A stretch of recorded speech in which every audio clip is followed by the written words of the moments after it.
ច្រើនណាស់ចង់និយាយចេញខ្លងអោយបានធូរតែទឹកភ្នែកចេញតែស្រងហោគិតយូរម្នាក់ឯងឡើយចំឈួតហើយគ្មានអ្នកខលពី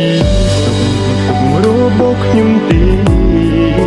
គ្មានអ្នកណាស្មឹងក្បែរជួយទាញខ្ញុំក្រោកឈរឡើ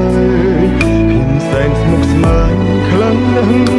ចង់ស្ទែខួរស្លាប់ទៅហើយចង់ទាញពេលអើយត្រឡប់ទៅជាកុមារអាយុកាន់តែច្រើន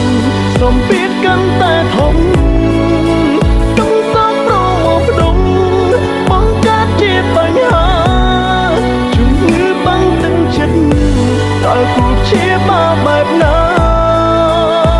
ហូរទឹកនេត្រា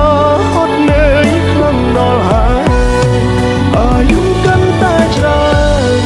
សម្ពាធក៏កាន់ទ្វេ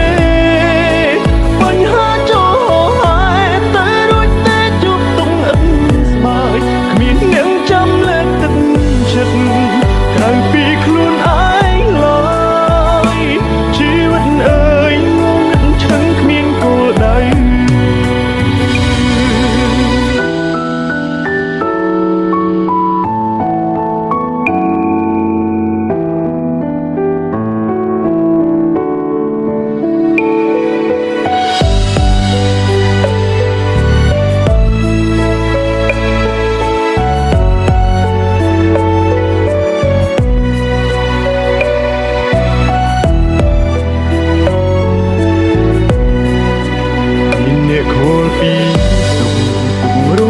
ខ្ញុំទេ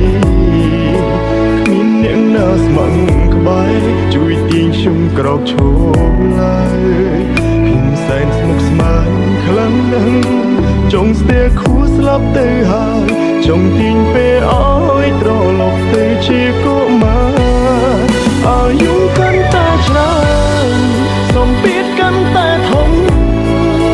ទុំសងប្រមផ្ដុំបង្កើតជាបញ្ហាបាំងទឹកចិត្តតើគួរព្យាបាលបែបណាហូរទឹកនេត្រាហត់នឿយខ្លាំងដល់ហើយអាយុកាន់តែច្រើនសម្ពាធក៏កាន់ទ្វេបញ្ហាចូលហោហាយតែរួចតែជួបទុំអិនស្បើយគ្មានអ្នកចាំលើកទឹកចិត្តក្រៅពីខ្លួនឯងឡើ